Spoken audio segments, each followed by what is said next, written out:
Good morning, fellow spiritual travellers. Dave here from the good old Gold Coast hinterland. Hope you've had a great weekend. It's Monday here. Yeah, just a bit of a continuation on the steps 9, 10, 11 and 12. I haven't posted for about 6-7 days. I've been inconsistent with that, which is something I'll need to work with, and I've been on a bit of a healing journey, and it will continue.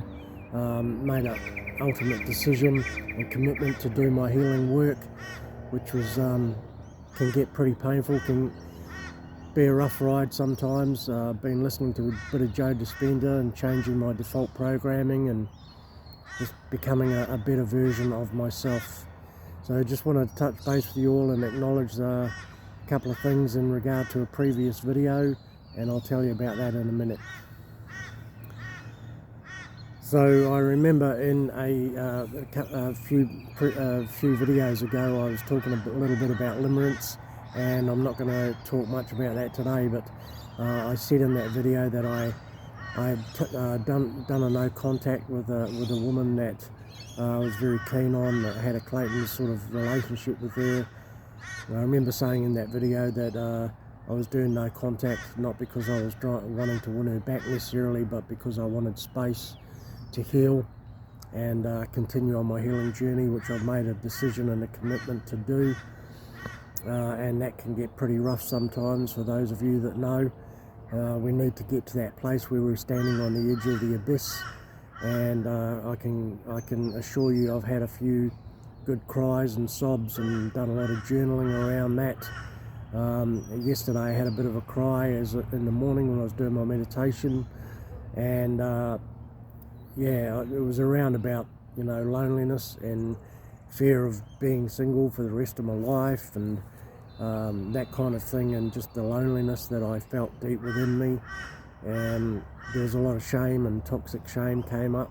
There was a lot around unworthiness, and I've been listening to a lot of Joe Dispenza to help me change and rewire my brain and change my ways, become an expanded, more conscious version of myself. Been listening to a lot of Michael Singer lately too, about, you know, making the commitment to remain conscious. And, you know, a lot of you know that we are, our mind is not who we are. It's running all sorts of programs, all sorts of conditionings, and if we will remain conscious and just observe all of that, and not let our mind control us, but we can use our mind as a tool to create a reality that we want. But we also need to go into surrender as well. You know, when we consciously think about the life that we want, we can proactively, consciously think of those things, visualization techniques, and then we need to just really let it go and surrender to what is right now, and just let it go. Because the holding on to these things, holding on to outcomes, holding on to attachments, no matter what it is, will screw us up and cause us pain. That's definitely my experience anyway.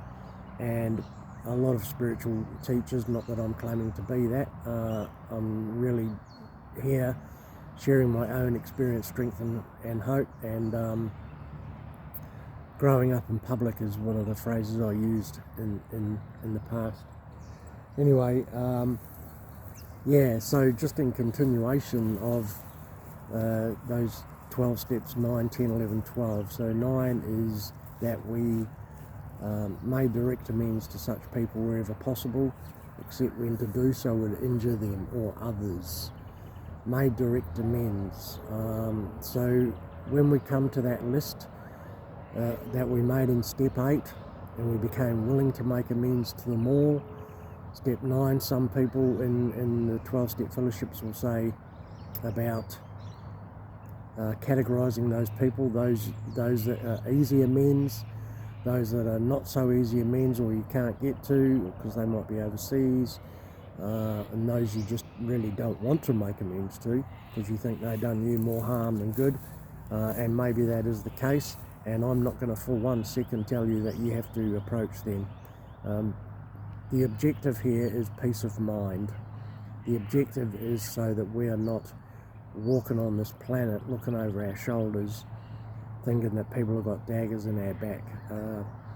People like myself that have had a huge history of anxiety, depression, alcoholism, alcohol abuse, should I say, drug addiction, drug abuse, I'll say, clarify.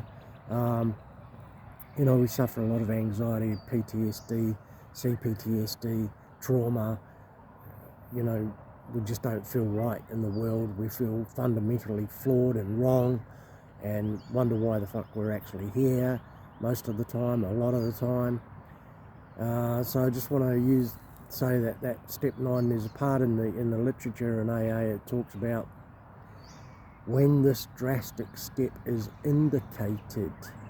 So you would hear around the rooms of AA and other 12-step fellowships, if you're talking to someone that knows a bit about it, you know, not every amends is indicated, and these are things you have to sort of pray and meditate on a bit, and when the circumstances are right, the circumstances will present themselves. So we make our humble amends, which is basically accepting accountability for our own behaviours and the shit that we done and the shit that we caused other people. It's about taking accountability for our own actions and clearing the slate.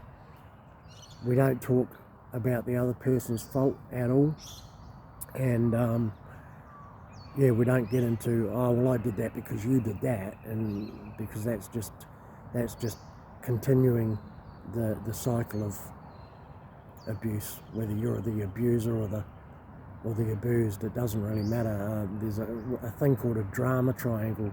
We can be the victim, the persecutor, or the, what is it? I can't remember the other one, but a lot of people play in that drama triangle, and we don't want to play there anymore. So I was thinking of something the other day, and it was in regard to the surrenders. We cease fighting everything and everyone. We cease fighting the universe and trying to have things running the way that we want them, and which ties really into step 2 as well, and step 3 and a few of the other, you know, intrinsically threaded through there. We stop trying to make reality suit us. We need to come to terms with accepting life on life's terms, and a huge part of that is accepting ourselves as we are, accepting ourselves as we actually are. And that can be pretty difficult sometimes, especially when we have a lot of self-talk that goes, I'm no good, I'm not enough, I'm inadequate, I'm inferior, people don't like me, blah, blah, blah, blah. You know, a head that is constantly going on about this sort of stuff. And this is why I mentioned before about becoming the observer. You know, our thoughts and our mind are not us. Eckhart Tolle talks about this. He talks about the pain body. He talks about identifying ourselves with our mind. And you know, a lot of the thoughts we have, we can't help them. They just come. They just come. So we need to observe those thoughts, and as I said before, consciously, proactively use our mind in a conscious, proactive manner. So yeah, a lot of relief can come from step 9. A lot of bridges can be mended. Yeah, there's some really good sort of things that start happening in your life when we do these things. I wouldn't recommend running out and telling everyone, you know, or all your deepest and darkest. And certainly, you know, it talks about there, we don't go and tell our wives that we've had affairs with the neighbour and all that sort of carry on. We just, you know, be kind of general about that. So that's enough about step 9. Step 10, continue to take personal inventory when we're wrong, promptly admitted it. One of the operative words there is the first one, continued. We continue to do it. So At the end of a night, it talks about we go through the day, we ask ourselves where we've been selfish, dishonest, self-seeking or afraid. And these are good tools. These are fundamental spiritual tools. These were not developed by AA. They just articulated in that way by certain members of AA back in the day when it was formulated. And in my opinion, there's a lot of heavy Christian sort of sentiment in it, in a way as well. So we don't need to be sorry for who the fuck we are, you know. We do not need to be sorry. I heard a guy many years ago when I was in a meeting, at least 25 years ago, and he said, sometimes I feel like I need to identify and say, hey, my name's John and I'm really frickin' sorry about that. We don't need that kind of shame in our lives. It's really harsh. It's really it's not good, you know. And we attract what we are. So if we're running that vibe, we're running that frequency, we will attract those kind of things into our life. You know, low, shitty jobs, chaotic, dramatic relationships, lack of funds, a lot of fear, because it becomes a confirmation bias. Our unconscious will, confirm our biases to our unconscious beliefs about ourselves. And so a lot of people behave out of their unconscious mind. I'd say a huge percentage of people do, and myself included. And I'm practicing, I'm really wanting to practice and change my ways, and I want to consciously bring my unconscious into the light, into my consciousness, so that I can look at it, feel it, heal it, let it go, and change and become, you know, the best version of myself that I can. At the moment, I'm working very diligently at fully embodying my masculine energy and my confidence, and healing my shame and my toxic shame and my unworthiness and I'm not enoughness and all that sort of bullshit. So continue to take personal inventory, and when we're wrong, promptly admit it. Those kind of thoughts that I've just mentioned to you, they're wrong. Okay, they're not true. We're just so used to thinking like that we believe them. Joe Dispenza talks about a belief is just something that we've thought over and over and over and over again. And a lot of these programs and conditionings come from our family of origin. Some of us have had hideous upbringings. Some of us have had covert sort of toxicity in our families that, you know, our parents didn't do it on purpose. It's just the way they were, the shit that was going on for them, and the conditioning and the programming they had, and they transferred it. So I don't know if you're into Pink Floyd, but I've just been practicing a song on my guitar that's off the Wall album, and it's called Mother. And if you look at the lyrics of that song, it's about the trauma that comes. It's about CPTSD, PTSD trauma from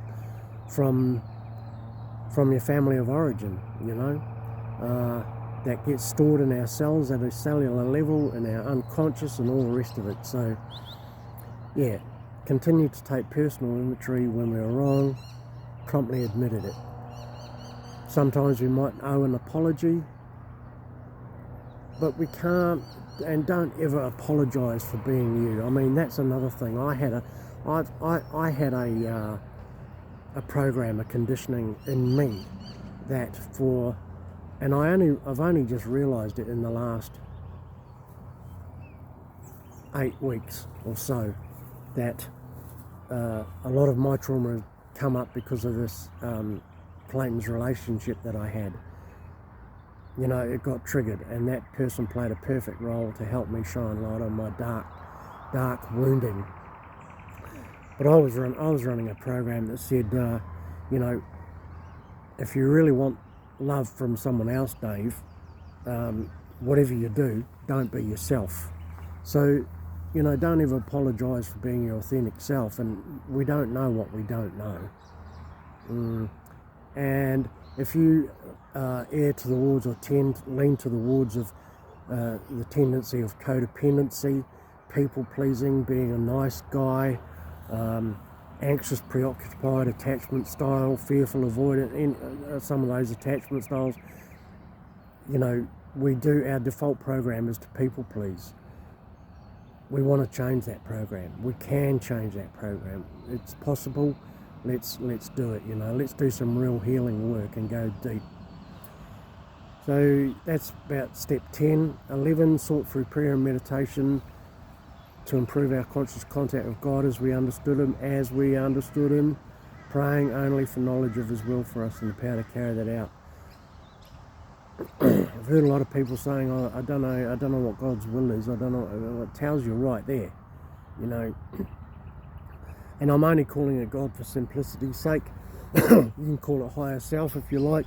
You can call it universal spirit. You can call it source energy. You can call it Satan if you like. I don't care what the fuck you call it. Just as long as it feels like, you know, a power that is present in your life, that is all about helping you.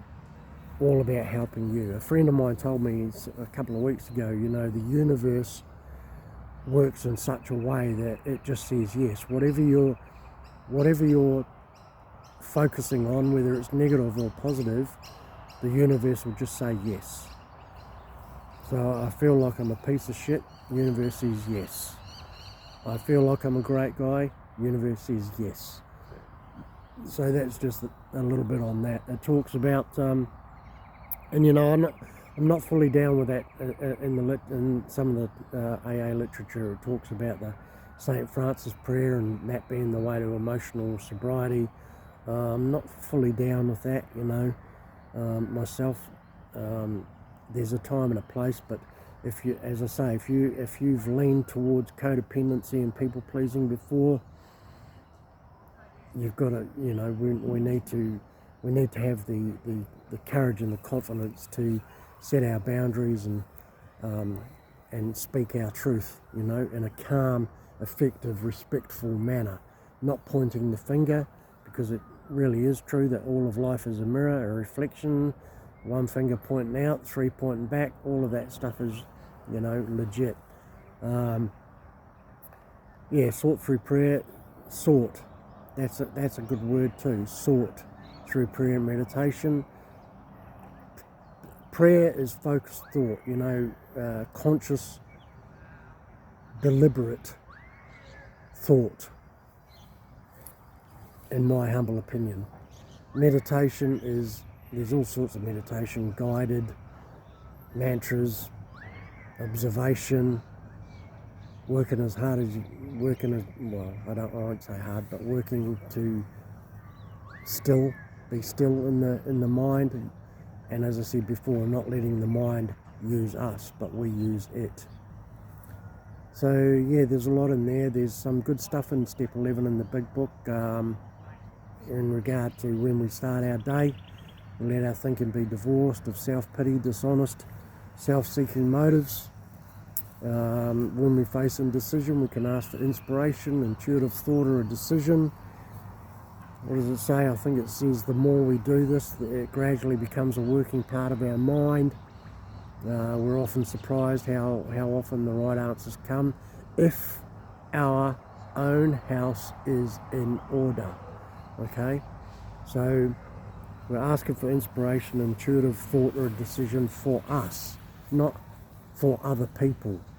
Okay, so there's a passage in, I'm talking about the 3rd edition of the big book. There's a big passage there on page 449 about acceptance, that being the answer to all my problems today, etc., etc. Absolutely nothing happens in God's will by mistake. It's a great passage. It's on page 449 in the 3rd edition of the book Alcoholics Anonymous, and I'm not really promoting AA as such. I don't go to AA anymore. I haven't read the big book for ages, but I do find myself dwelling on some of these principles of late, because they've been productive and fruitful for me. As I say, they're spiritual principles. They've been around for a very, very long time, way before AA, way before any 12-step fellowship. They've been around for hundreds and thousands of years.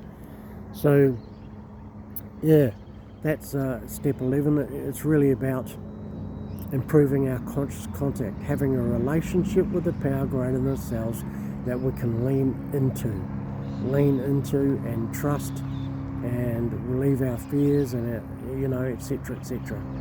Lastly, step 12, having had a spiritual awakening as the result of these steps.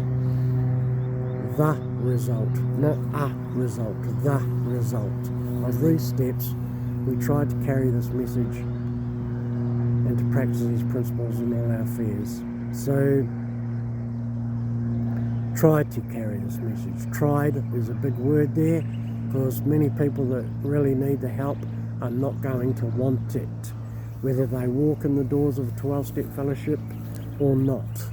Many people waste hours and thousands of dollars in therapy, but they're not willing to dive deep into the stuff, So if we've found an answer that works for us, we don't need to go and scream it from the rooftops. We're not preaching the gospel here, Having had a spiritual awakening, and understanding that we ourselves are whole and complete energetic centers, divinely connected to Source, we will emit that frequency, we will emit that vibration, and people will come into our lives as a result of that alone. So it's more about how you are than trying to run around with some kind of program under your arm and trying to save the world and save drunks and save people with sex and love addictions and gamblers, etc, etc. So yeah, having had a spiritual awakening as the result of these steps, we tried to carry this message to others and to practice these principles in our in our daily lives. So yeah, I hope that's a little bit of insight on those and my understanding of those 12 steps. I'm more than happy to chat with anyone about those things.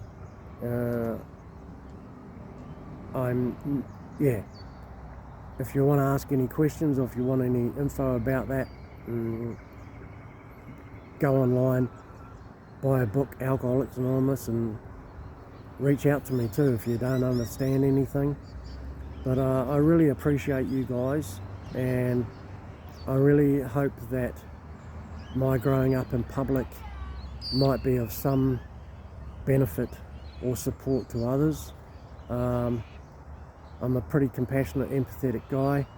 But just on that note too, as I've mentioned a couple of times, if you lean towards codependency, people-pleasing, anxious, preoccupied attachment styles, insecure attachment styles, empathy and compassion can be a real trap for us, and it can be actually quite damaging. So, as usual, peace out, rock on, have a good day. See ya.